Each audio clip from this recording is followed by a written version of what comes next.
Hello there. Once again, this is Anton from Anton Bay, and every other week, I drive to El Paso to go shopping. I hit the comic book shops. It's the closest comic book shops to me. I live about 90 miles away and go there about every other weekend. Always check Target for new clearance and action figures, and I usually go to most of their Walmarts too. Needless to say, last week I'm very glad I didn't go, and I'm glad I went this week. Whole town feels different. Anyway, stopped in at my favorite shop. The guy was glad to see me. I was glad to see him. See, he was all right and everything was good. And I got a stack of weirdness. I had to go up to El Paso to get the DC Primal Age Batcave that was on clearance at Target. If you're curious as to what that is, I have a video up about that. Anyway, here's the books I found. Now Comics, I think it's called Eben, and basically, yeah, this was a cover purchase. It's an anthropomorphic crow, which crows are cool. I don't know if this crow is cool, but I know that the cover just screamed, you gotta buy this. So I did. And you know, some of these weird books, you're gonna see them, and shoot, you might never see this book again. So, I saw a weird crow, I bought a weird crow. I don't feel weird about that. Phil Here presents Frank the Unicorn. Another weird book I have, of course, never seen. Just pretty much the goal of this comic book hunt was just to find books that I've never seen. I got an excellent store. The guy doesn't deal with anything new. And I don't know. I know this isn't Evan Dorkin, but it reminded me a lot of Milk and Cheese and just the look of it. So I thought I'd pick that up. Anyway, Frank the Unicorn, spaceship on the cover. It's always good. Fan Graphics X #3. This just looked goofy, like 80s stuff. But of course I gave it a flip through, and it's like a bunch of different artists all doing different stuff. So I would get like a color and a story in color by one artist. We'll get something black and white by somebody else. Just a weird little book that, you know, and then we get into like super cartoony stuff. I couldn't leave it. It's weird. It's it's like the wrong size for a comic too. It's just a little bit too short. I was kind of on the fence on this one. Death Crazed Teenage Superheroes from Arf Arf Comics. Mostly the Arf Arf Comics is what sold me, because I was like, this just looks like crap. But then part of me was like, if you don't buy it, you'll never see it again. And the art's pretty crude. I'm guessing it's kind of a little bit more of a, definitely more of a low budget, you know, some dude making this is in his apartment type deal. But yeah, had to grab that. I should say I got all of these at Rebel Comics in El Paso. If you buy a bulk, he'll give them to you at a little bit of discount. I think I ended up paying like 75 cents a piece for these, which I know isn't as good as a quarter bin, but that is about the cheapest comics you'll find in El Paso. A lot of places don't have quarter bins or 50-cent bins. This guy has dollar bins, lots of them, and he's pretty good about cutting you a deal. I'd seen this Prime Slime Tales in a Cartoonist Kayfabe video, and so I was like, oh, it's that book from Cartoonist Kayfabe. I remember it's a Mirage Studios. I love weird Mirage Studios stuff. I loved like Bade Biker and Orson. These weird anthropomorphic cats and that lady's strangely drawn boobs was pretty much, you know, the selling point on this book, and the incredible amount of pencil work that somebody did on this. It's nuts. Anyway, I got that. I got issue #2. I was also able to find issue #3. And so yeah, I was pretty jazzed. Now, I do think the art in issue number 3 looks completely different and much cleaner than it does in the second issue there. But you know what? I'm still good with it. It's still plenty weird. Meta Roach. Awesome. Anyway, happy to have it. I found a comic called The Pirates of Coney Island. Book I've never heard of.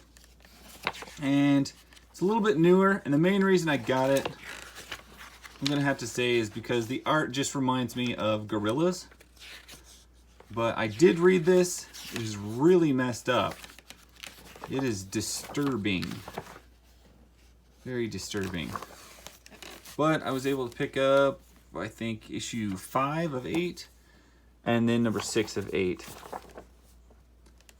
But yeah, like I said, it just reminded me of Gorillas. I mean, doesn't that look like Gorillas? Picked up a comic called The New York City Outlaws, issue number 1. And this thing, first off, any comic that has lived in a quarter bin that long and still has its pull-out poster in it, that is flippin' sweet. But yeah, the rest of the book is, like, every page I have flipped open is somebody beating the hell out of somebody else. It's got rock and roll in there. And like nigh constant gang violent people fighting. And I just thought the art is good. The near like every page somebody is getting punched. I totally dug that. I thought it was hilarious. And once again, it's another one of those books that's a little bit smaller than other comic books. So it's kind of an indie type book, but I just thought it was really cool. I've never heard of Evolution Comics, Intelligent Comics, or whatever.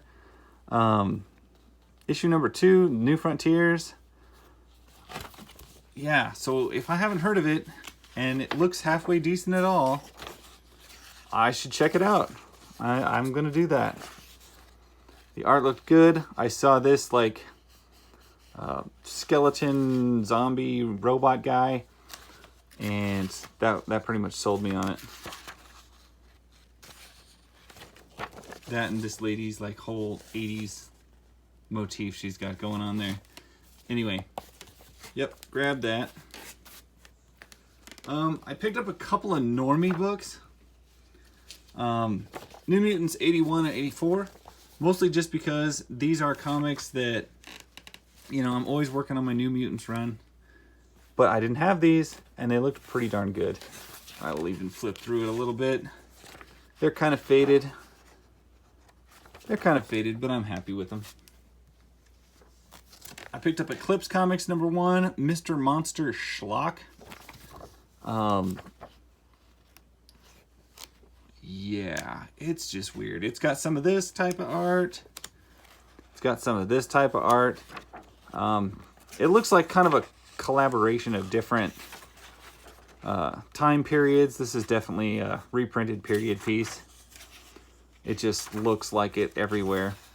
But yeah, couldn't leave that. I have a video of all Strangers in Paradise that I have. I have a lot of Strangers in Paradise. The art is fantastic. I absolutely love the covers on this book. And I don't remember seeing this cover, and I feel like this is a cover that I would remember. So anyway, picked that up. Strangers in Paradise, always a good book. In one of my recent videos, I talked about action figures that were made off of comic book characters, but you never ever see their comic books. Shotgun Mary is another example. I see her action figure at a lot of comic book stores, but you'll almost never find her comics at a comic book store, and that's just weird. I just thought that's weird. So anyway, had to get that just because You know, I like the name. I like the action figure. It's real basic, but I don't have like any of the comics. Found a couple issues of a comic called The Sleaze Brothers. And what sold me is these two dudes poking their heads out of a toilet, obviously. It is color. That's pretty cool. But something about it reminds me, kind of like this looks like something you'd see in Nexus. I'm not sure if it's the same guy at all. Just something about it looked really familiar. So, of course, I'm going to grab that. It's from Eclipse or Epic Comics, my bad. See, that's just fantastic work right there. Anyway, grab a couple of those. Quality Comics, The Steel Claw. At first, I was looking at this thinking it was a pass, but I gave it a little flip through and learned that the title character is actually just a disembodied hand. It is literally a claw that is running around the whole time, stealing stuff, doing stuff. Yeah, it's goofy. It's like this dude's hand escaped, and it's literally just this claw like running around all the issues. So I was like, that's weird. I gotta do that. I have several issues of Star Slayer, The Log of the Jolly Roger. I mean, it's space pirates. What's not good about that? But I don't have any from PC, which is Pacific Comics. Pretty sure it's Pacific. This one's cut really bad, but I don't care. It's space pirates, guys. There's nothing better than space pirates. A nice ad for Gru. I got a bunch of those. But yeah. Space pirates. Can't pass it. Let's see here. I always grab issues of Stark Future. Pretty sure I have issue number 1 and number 4. I did not have issue number 2, so I grabbed it. It's definitely a solid 80s book. Worth checking out. Never heard of Skid Marks, so I grabbed it. This is Skid Marks number 3. I liked the art. Can't think of who it reminds me of, but I dug it. So, give that a try. Basically, all it takes to get me to buy a book now, as I'm digging through these weird things, is to have the Eternity logo on it. So I saw Eternity Comics number 1, so I was grabbing it, and I was like, Shuriken Team Up. That's got to be good. I love Eternity. I don't know how I feel about some of this like half manga type art, but I grabbed that, and as I was grabbing that, I was surprised to find that we also have Shuriken from Victory Comics. Similar art. So I had to get both. And I just thought the covers were cool. I noticed Cerebus on the cover and Usagi Yojimbo. So yeah, can't leave that. Not when you see those two. Not when you get spread pages like that. You gotta get it. Spectrum comic books. The Survivors. It was issue number 2. I kind of flipped through it. I can't remember what made me put this one in the basket. Probably that right there. That horrific skeleton thing. Good color palette. Space stuff. Nice chick on the cover. Go for it. This is another one that was a little bit, I don't know. I had to flip through it. I was kind of on the border for getting this one, but I eventually did. Good black and white. Had a rhino on the back. Vixen Wars number 8. Dayton Wolf's epic, and it's by Raging Rhino Productions. So, company I'd never heard of, couldn't pass on it. Elite Comics, The Twilight Avenger. This was a total cover sell. I cracked it open. It looks like reprints of something vintage. And if it's not, if it's original, then it's done really well in that vintage style. And I absolutely love it. Very noir looking. Super excited about that one. Every time I go to a bin, if I find them, if they're less than $1 and there's some issues of Cinder, I'm going to buy it. I'm always going to buy these copies of this book. For some reason, the covers, the redhead, the black and white art inside, I will always buy this book. I think I've got probably 2 or 3, maybe 3 or 4 sets, 1 through 3 now. Just can't leave them. We got Sheba. Why did I buy this? I think it's because it was a Sirius comic. But now that I say that, I don't see the Sirius logo on here anywhere. Pretty sure this was a Sirius comic. Maybe it wasn't. Okay, my bad. I just thought, I looked at this cover and I was like, this looks like one of those Sirius comics from the Sirius, the publisher. But apparently isn't. But it looks like it should be. The art looks good. I'm not going to complain. I'm happy I got it. Picked up. I saw these last time and I passed on them. I got them this time. So, Zach, if you're watching, you have to click like now because it's the Dark Crystal. If you promise to hit like, I won't rip on this movie too much. Got a friend who's a big fan of this. I'm kind of not, but it is what it is. The books are rough. I never saw a comic from this film before. I always found the film to be incredibly disturbing. Not a big fan of it, but couldn't leave it. All right, so I've seen a few issues of Boris the bear or whatever floating around. And I kind of flipped through this one because I was like, well, that's a nice pair of legs. He looks like he's dressed like the Rocketeer. And sure enough, he is. But when I flipped through it, that's what really sold me. Because he's looking for Betty. And literally, they find Betty and Veronica are in this comic. And I was like, I know it's not like them, but I was super thrilled. I'm like, I gotta get it now. Freaking Betty and Veronica. Arena. I bought this one mostly because of the extremely bizarre pink paint palette that seems to be all throughout this book. Like all of the buildings are pink. This dude is orange. And there is so much pink. Like, who draws this much pink? Crazy. Anyway, too weird to leave. Pardon the weird naked dude on the front. I've seen a lot of different issues of Adventures. Usually I see it published in the little bit fancier versions of Aerosol.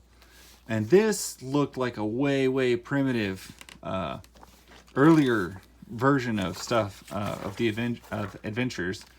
The Adventurers from Aerosol. The art's obviously the same as a lot of the other adventure books I've had, but it just looked like way earlier, way primitive. You got Elf Lord on there. That was another Aerosol or Sirius. I can't remember whoever. I think it was Aerosol now that I say it. But the cover was amazing on it too. Somebody with not a lot of money put together one hell of a good looking book there. I saw a slave labor book, which made me, interested anyway. It's Science with Dr. Radium. Didn't really click until I opened it up. Pardon me. But, yeah, I remember Dr. Radium. I saw this character when I was very young. I first saw him in a Disney Adventures. So, for me to find a comic with him in it, I was super jazzed. Had to buy it. Had to get that. Stone Protectors, #1. Because it's Stone Protectors. And I didn't even know until I got home and started opening this thing up. Dude, this thing is so, it It almost looks like it was drawn by a child. I don't know if that was like on purpose. Either way, I think that makes it cooler, in my opinion. So I snagged it. Plus the fact that it looks like a Marvel comic, but it's not. It's Harvey Comics. Yeah. Who's gonna leave that? It's just too weird and stupid. This Street Wolf I picked up because it's from Blackthorn Publishing, and watching the Kayfabers have taught me anything, it's that you should pick up Blackthorn Comics. So I got that. Of course I did. Alright, now I am a huge fan of the Warlord, and it also just so happens we're of course very close to Mexico. So Morgan El Guerrero Audaz Holocausto, if I said any of that right. It is basically the Warlord in Spanish. And I just thought that was so cool.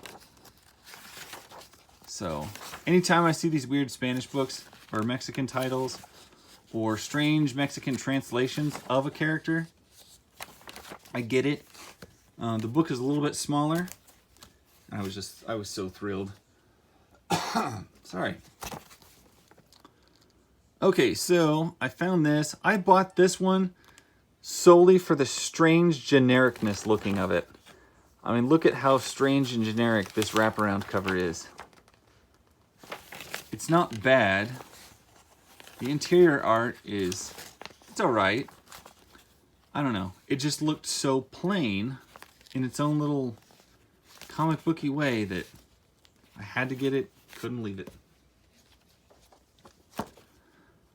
This one's called, I think it's called Tyon. Can't see what that is. Tyon, yeah. Autobiography of a Demigod. Okay, first thing that set me off, this dude's boobs are huge. Look at the size of his boobs. Who would draw his boobs that big? And he's like a goat man. And I thought that was weird. The art inside is terrible, but yet the first page is amazing. You know, these pages are amazing. This is amazing work. And then it goes back to this, and it's like, what happened? What the heck are we looking at here? So yeah, I thought that was super weird. And then I'm assuming this is the writer in a Speedo. So thank you for that, dude. I found a YouTube video called Ultra Klutz. Look them up. They're hilarious short little cartoons. I didn't know they were based on a comic. So I was so thrilled. Ultra Klutz. Basically kind of a caricature, cartoonish spoof of Ultraman. And they're hilarious. You should definitely go look up the videos. There's not a lot of them. I think there's only like 3. They will make you laugh. They're real short. Check them out. Artline Studios. Never heard of it. I don't know, the genericness of this cover. Tech Knights. It's kind of generic looking, but at the same time, I'm impressed. And the inside art was good. I see definite Japanese influences in a lot of the eyes, but then like some of the arts, I don't know, some of the like armor and stuff like that just screamed that I should get it. I love this panel. Look at that. It's like kind of anime, but like kind of like totally the 80s. Something about it. Couldn't leave it. Had to get it. There it is. Tech Knights. Okay, Tigers of Terra, Families of Altered Wars. This book was cracking me up, and I'll show you why. It's a thick, thick book. You can immediately look at the back and tell that this person loves aircraft. And when you open up the inside, you'll be like, oh my gosh, look at how detailed the aircraft are. But then you look at like how he draws people, and you could tell he don't really care about drawing people.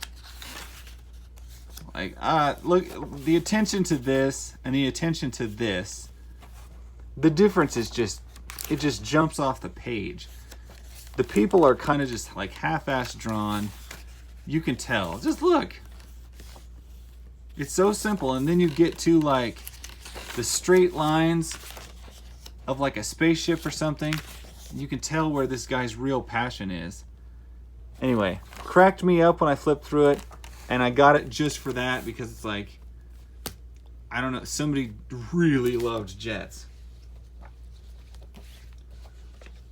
I also grabbed issue number 1 of Swift Sure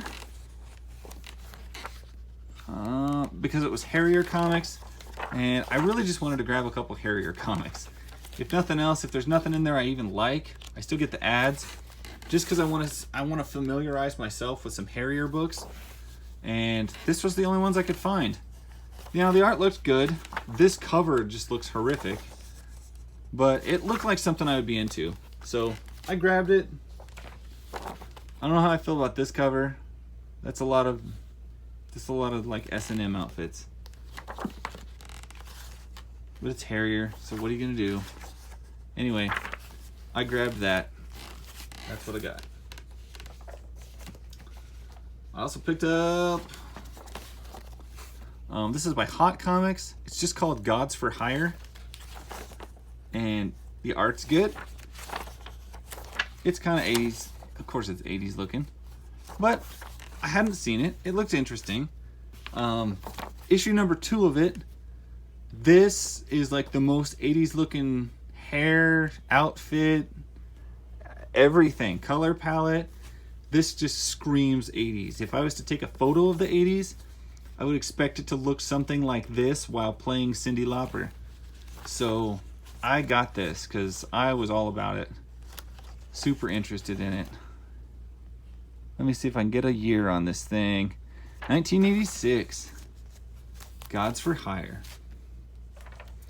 And then the last comic I found, a couple videos ago, I found an issue called Vanity. Was really excited by the cover. I'd never seen it before. And now I see issue 2 of Vanity from Pacific Comics. And lo and behold, she's riding a dinosaur. And if anybody's seen any of my last whatever videos, you know, riding a dinosaur is, yeah, that's a good thing. If it's a space chick riding a dinosaur, normally it's like a like a jungle girl riding a dinosaur. This time, space girl riding a dinosaur. I'm all about it.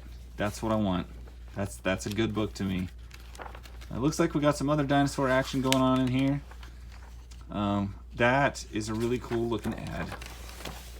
I don't know what that's an ad for, but yeah, looks like we got Lizard in a space helmet. That's another thing I'm excited about as well. Yeah, all right, so anyway, that is my El Paso haul, and hope you guys enjoyed it. Thank you guys for watching. That has been my story, and I will catch you guys later. Thank you, and bye.